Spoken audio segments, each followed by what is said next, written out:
Alright, I'm going to apologize right off the bat because I don't have a tripod mount for my iPad, so this is all going to be handheld with one hand. So I'm not sure how usable this video is going to be. We'll see. Anyways, here we go. I can't use my hand in the video. Tripod mount, rubber feet, dual pinholes.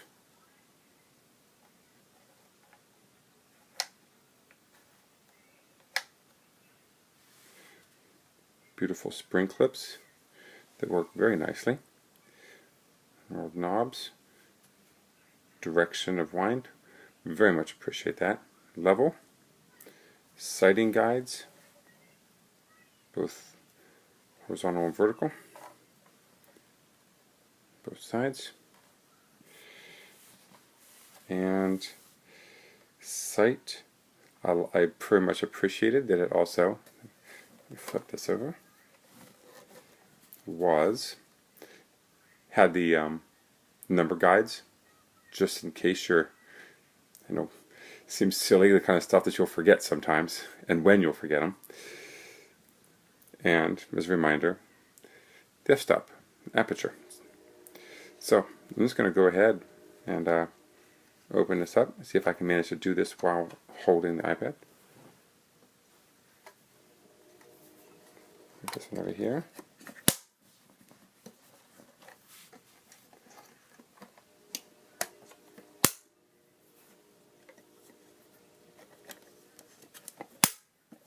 There we go.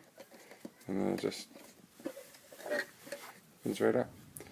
The thing that I appreciated, a nice touch, was the film path guide, showing follow here. This, I think, along with the loading video, is very nice help. And I had seen on James's photo stream on Flickr. Oh, where's my hand? There we go.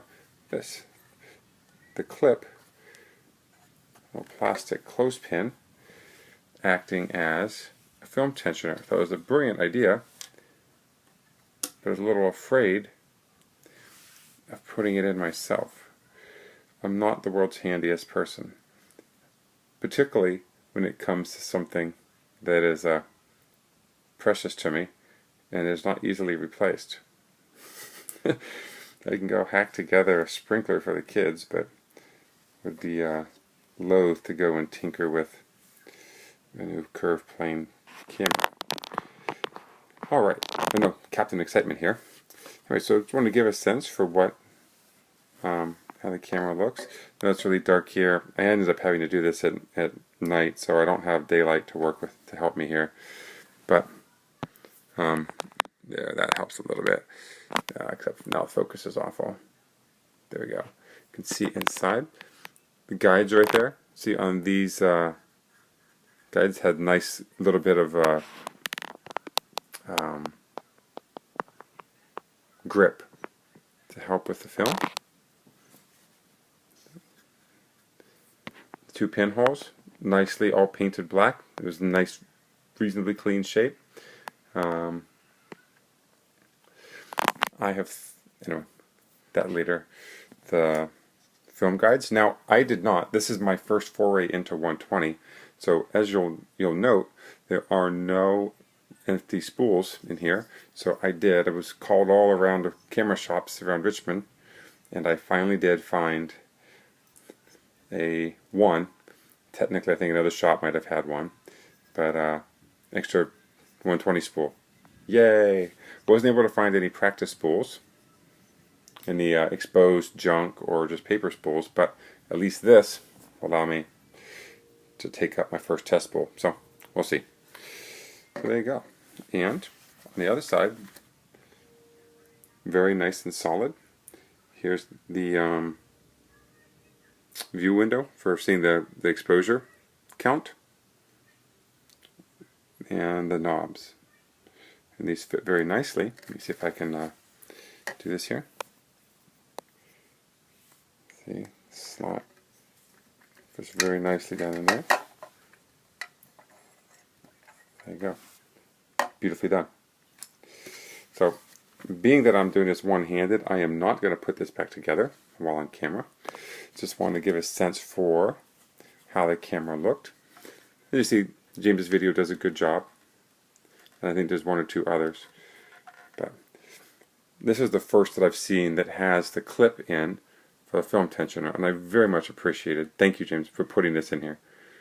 So that was, like I said, a brilliant idea. And there it is. I also appreciate the guide path. Say, go this direction, because I'm going to lose track. That combined with the arrow on the top for wind direction, I know for myself, I'm going to lose track of what direction to turn my knobs. I have to really pay attention to that. All right, and I also want to show some of the extra items that I picked up for my first foray into pinhole photography and the world of 120.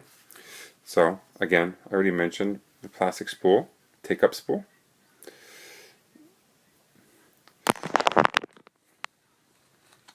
This just got the cheapest film that the camera shop that I stopped by had. Little Ilford Delta 400 wouldn't be my first choice in film. I come from using 35mm, so my go-tos in black and white were HP5 and pretty much whichever T-Max best suited my situation. I know use others now and then, but those are my go-tos. So, anyways, that'll be handy for test winding and just taking a few practice shots. Here's the Lumo exposure meter. I didn't have my own. I had long story. I won't get into it here. No, simply put, I didn't have my own right now. So since I always have my iPhone on me, and the reviews on this were excellent, while it's limited compared to a more typical light meter, it filled all the needs that I was going to have of a light meter for this camera. So for its size, and the fact that I had an iPhone with me all the time, and that I anticipate the iPhone, at least for the foreseeable future, being a fairly stable app platform, I was willing to go take the plunge across. It was a little more expensive than I preferred, but no worse than a full light meter. Now, along with that comes, just came with it, no extra cost, came this little lanyard, which actually was tinkering with the light meter this weekend, and it disappeared. I mean, it was very comfortable. I can't put this on, but let's see if I can manage. That fits. I can. Beautifully in there. Now, you also see this little silver guy here. I keep my iPhone in an OtterBox Defender, which prevents this from fitting. Will not fit. I can take the iPhone out of its case, but that's both time-consuming, dirty, for getting dirt inside the case, and just generally a pain in the butt. And it kind of defeats the purpose of why I have the phone in the case. So I just bought this now. I don't remember how much it cost. It wasn't expensive. A handful of bucks. I say several dollars. So able to get this, which fits beautifully in my iPhone, through the case, to the little adapter port, and voila. Now you can't see it. Look at that. So now we have all together. Enough of that. And then also the Lumo comes with this little leather pouch, which is also very nice for I think longer term storage.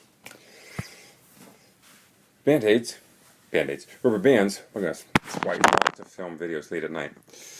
I don't know what relationship a Band-Aid has with rubber band, except that it has plastic in it. Because Band-Aids, because rubber bands, because I'm tired and I can't speak. Now, I also intend to be, once I get a little more familiar with the camera, to be shooting some IR, some Rolly IR 400. So I've got a little R72 to go with it. I'm not certain yet how I want to put the filter on the camera. I've honestly gone both tinkering with inside and outside. The only downside to outside is that you have the gaps between over the shutter slots, I think I can get around with that with a little bit of black felt. But again, I'm thinking. Inside has some advantages and disadvantages as well. So that's part of the reason for the rubber bands too, for attaching to the front.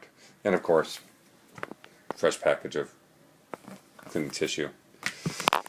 For those, that'll last me a lifetime. Well, not quite a lifetime, but you get the idea. And then, simple little tripod. My go-to tripod for my previous 35 work was a large, bulky bogan, and I have no intention of hiking with the bogan unless I absolutely have to. So I went and got myself a little gorilla pod.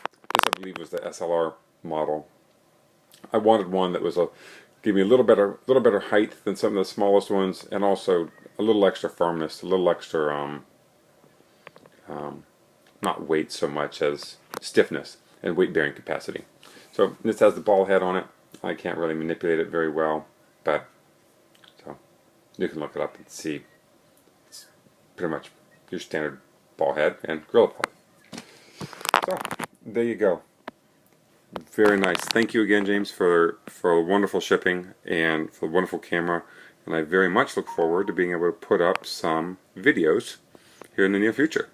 Sorry for the mess. I'm sorry for the far less than ideal narration and video quality. But hopefully that was at least a little bit helpful. Thank you very much, and hope you have a good day. Bye-bye.